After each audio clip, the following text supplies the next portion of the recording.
I want you to come on a journey with me. This will be a journey of me filling this book with my favorite cocktail recipes. My friend Abigail handmade this book for me.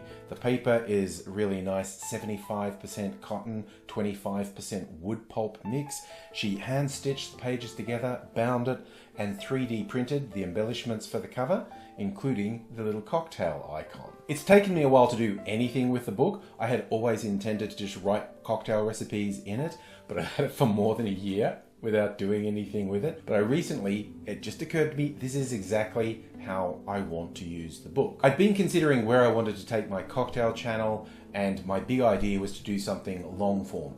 A documentary that's maybe covering the local distilling and cocktail scene, finding out people who know what they're talking about, getting their ideas, what's their inspiration, and in turn giving me inspiration for more cocktails. That might still happen, but I'm going to start with what's been dubbed the book movie, a movie about the cocktail book. And I will be posting individual videos as standalone videos of making cocktails, but my longer term view is somehow stitching those together into a narrative that becomes a complete picture of a cocktail journey through the pages of this book. I know how this journey is starting, but I don't know how it's going to end, because I do expect, as I work my way through individual videos, how I make the videos and how I enter details into the book is going to evolve and change. I might get friends to contribute, there might be artworks put in here, anything could happen.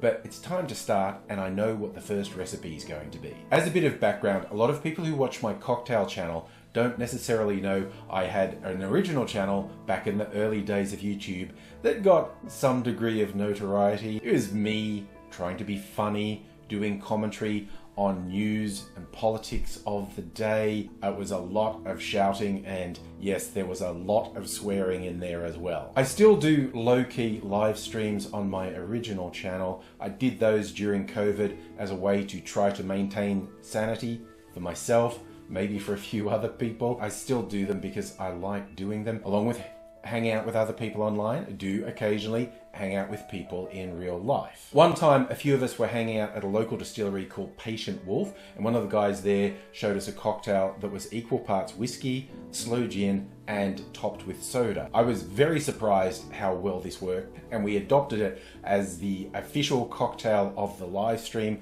and dubbed it a Snozberry Fizz. When I say sloe gin, I'm being a little liberal. Technically, sloe gin is a traditional English liqueur. It's made by getting sloe berries, which is the fruit of the blackthorn, steeping them in gin, adding some sugar, and you end up with a liqueur that's usually red, sweet, and usually much lower ABV than standard gin. These days, there's at least hundreds, if not thousands, of gin distillers around the world, and I feel like all of them probably have a fruity gin that is technically not sloe gin, and honestly, in this case, I made this sloe gin myself. Making your own take on sloe gin is pretty straightforward. In my case, I was using a local fruit called lily pilly or riberry to make a syrup, and after I drained off the syrup, I was left with the fruit that was really thoroughly just saturated with sugar. So I put that in gin to get the flavor, the color, and the sweetness, and I adjusted a little bit more syrup to get the taste I wanted, and then I had my own take on sloe gin. I'm using my own creation because Patient Wolf doesn't have a fruity gin in their range at the moment. I still wanted to give them a shout out simply for the inspiration. For the whiskey element, I'm using one of my favorites, Solera whiskey from the Starward distillery. Starward is just up the road from Patient Wolf, so that seemed fitting in this case. Once you have your ingredients, this is a pretty straightforward build in the glass drink. You get a tall glass, fill it with ice, add 45 ml of whiskey, 45 ml of sloe gin, and then top it with soda or the bubbles of your choice. Give that a bit of a stir, and you've got a Snozberry Fizz. It's a really bright, fun drink.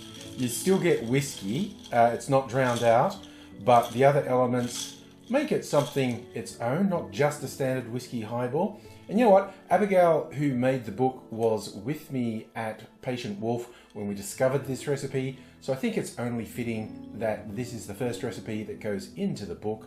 So looking forward to many more. But if you're like me and you thought a 50-50 whiskey sloe gin cocktail sounded, you should try it because it's really quite tasty. I'll be back for many more. I hope you're back too. Until I see you again, I'll say cheers.